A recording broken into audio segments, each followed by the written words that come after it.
بسم اللہ الرحمن الرحیم وَمِمَّا رَزَقْنَاهُمْ يُنْفِقُونَ۔ اس آیت کو ہم نے تفسیر بیضاوی کی روشنی میں پڑھنا ہے۔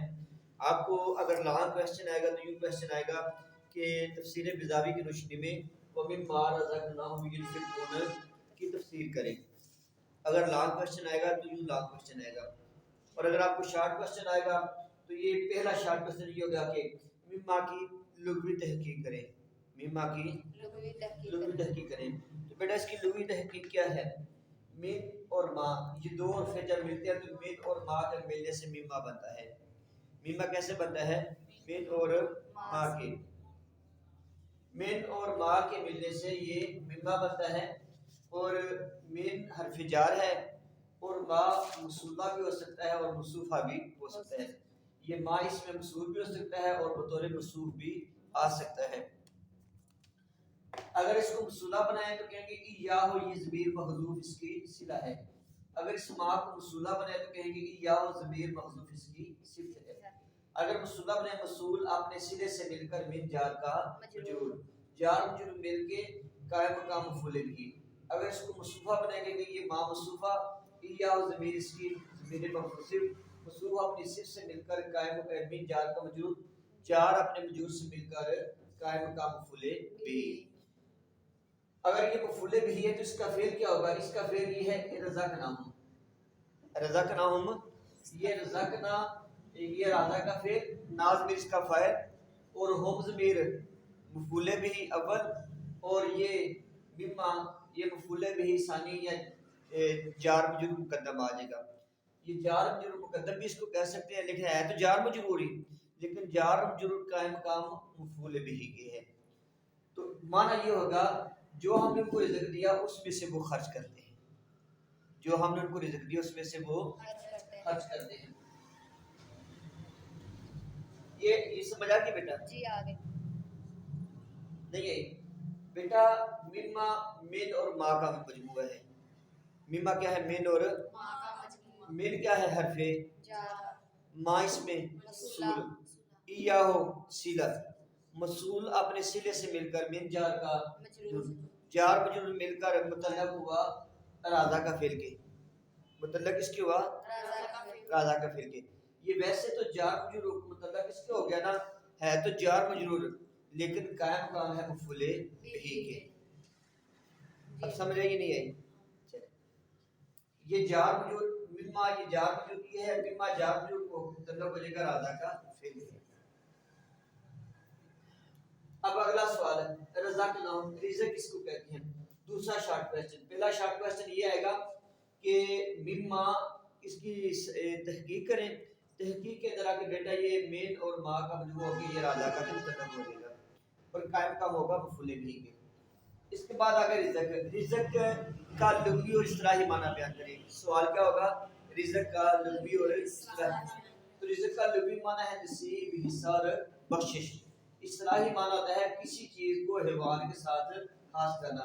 بیٹا حیوان سے مراد ہر زندہ چیز ہے، حیوان سے مراد ڈنگر نہیں ہے مراد، بلکہ حیوان سے مراد کیا ہے؟ ہر زندہ چیز کو حیوان کہتے ہیں۔ کسی چیز کو حیوان کے ساتھ خاص کرنا اور اس سے نفع حاصل کرنے کی قدرت دینا۔ کوئی بھی زندہ چیز جس سے نفع حاصل کرے وہ اس کا رزق ہوتا ہے، اس کا کیا ہوتا ہے؟ رزق۔ اس کے بعد ہے ينفقون، ينفقون کا لغوی معنی ہے نکالنا اور خرچ کرنا۔ انفاق، ينفقون انفاق سے نکلا ہے، ينفقون کس سے نکلا ہے؟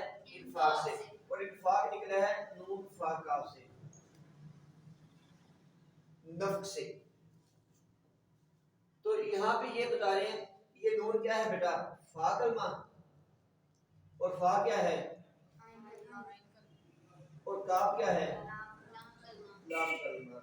اب یہاں پہ قاعدہ بتا رہے ہیں عربی زبان کے اندر جس کا فا اور عین کلمے میں نون اور فا پایا جائے گا اس میں ذہاب کا معنی ہوگا یا خروج کا معنی ہوگا، چیز کے نکلنے کا معنی ہوگا۔ مثلا نافسا، روح پھونکنا، اس کا بھی فا اور عین کلمہ نون اور فا ہے، اس کا بھی فا اور عین کلمہ نون اور فا۔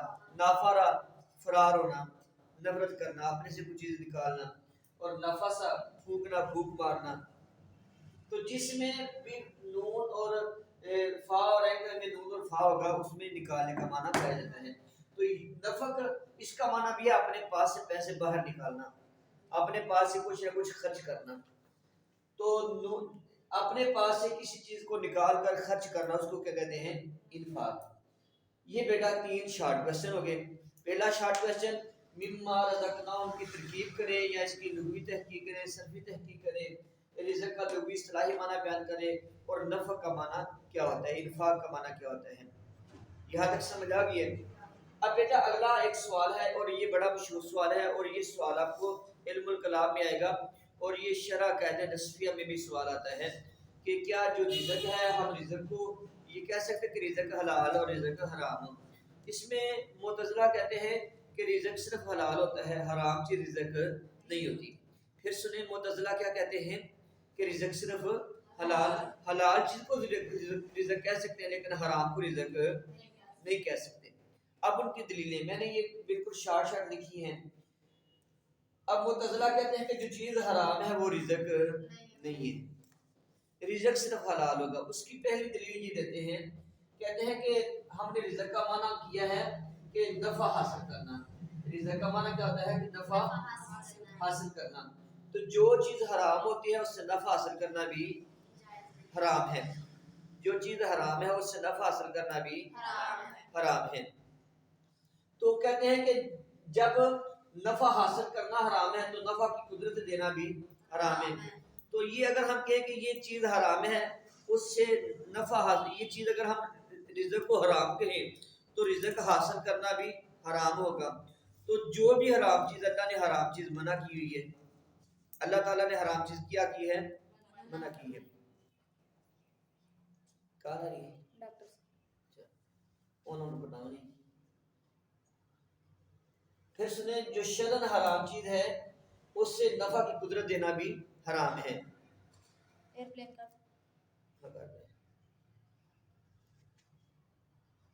شرعاً حرام چیز سے نفع کی قدرت دینا بھی حرام ہے.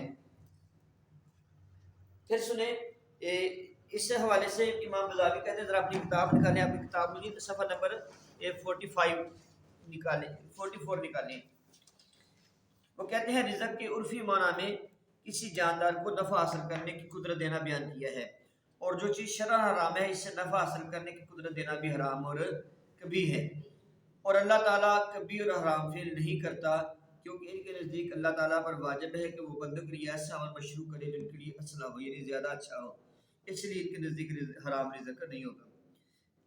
نمبر 2، اللہ تعالیٰ نے کفر ومما رزقناہم، جو ہم نے ان کو رزق دیا، جو ہم نے ان کو رزق دیا اس میں سے خرچ کرتے ہیں. تو رزق کی نسبت کس کی طرف ہے؟ اللہ کی طرف. تو اللہ کی طرف حلال کی نسبت ہوگی، حرام کی نسبت نہیں ہوتی ہے. تو لہذا کہتے ہیں کہ رزق حلال ہوگا، حرام نہیں ہوگا. تیسری دلیل وہ یہ ہے کہ اس آیت میں حلال ہی کو رزق کیا قرار دیا، وہ بھی ما رزقناہم، اور جو ہم نے ان کو حلال روزی دی ہے. کرینہ ہے یہ مومنین کی صفت بیان ہو رہی ہے، تو مومنین کی صفت میں یہ ہے کہ جو چیزوں تک جاتی ہے وہ حلال ہی ہے. تو اللہ نے حلال رزق کا اطلاق کیا ہے حلال پر. جب اللہ نے حلال پر رزق کا اطلاق کیا ہے تو لہذا رزق حلال ہوتا ہے، رزق حرام نہیں ہوتا. یہ 3 ان کے دلائل ہیں. نمبر 1 ہے شرعاً حرام جس سے نفع کی قدرت بھی حرام. نمبر 2 رزق کی نسبت اللہ کی طرف ہے. اور نمبر 3 اس آیت میں حلال ہی کو رزق قرار دیا گیا. اب اہل سنت کہتے ہیں نہیں، جیسے حلال رزق ہے اس طرح حرام بھی رزق ہی ہوتا ہے، حرام چیز بھی رزق ہی ہوتی ہے. وہ کہتے ہیں یہ بات یہ نا کہ شرعاً حرام سے نفع قدرت بھی حرام ہے، یہ بات غلط ہے. کیونکہ کتنے ہی ایسے حرام کام ہے کہ بندہ وہ کام کرنے پہ قادر ہوتا ہے. جیسے لیکن جھوٹ بولنا کیا ہے؟ حرام ہے نا. تو بندے کو جھوٹ بولنے پر قدرت بھی ہے. شراب پینا، چوری کرنا، ڈاکہ ڈالنا، یہ سب حرام کام ہے نا. تو حرام کام کرنے پہ قدرت ہے نا. تو بات یہ ہے کہ رزق بذات خود وہ اللہ کی تخلیق ہے. یہ دوسرے سوال کا جواب ہے.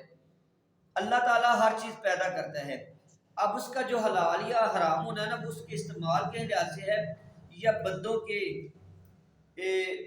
کے کسب اور اختیار کی وجہ سے. مثال کے طور پر یہ آپ کا مارکر ہے، اگر آپ لے لیں گے تو آپ کے لیے حلال ہے، آپ لیں گے تو آپ کے لیے حرام ہے.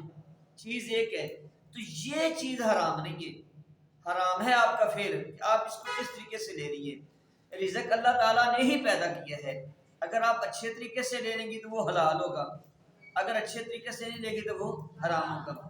تو اہل سنت کہتے ہیں کہ رزق کی نسبت اللہ تعالیٰ کی طرف اس لیے ہے کہ اللہ تعالیٰ نے رزق پیدا کیا ہے، اور رزق کی مطلب اللہ نے اس کی ایک عظمت ظاہر کرنی تھی کہ اللہ تعالیٰ حلال چیز کی عظمت اپنی طرف ظاہر کرتا ہے۔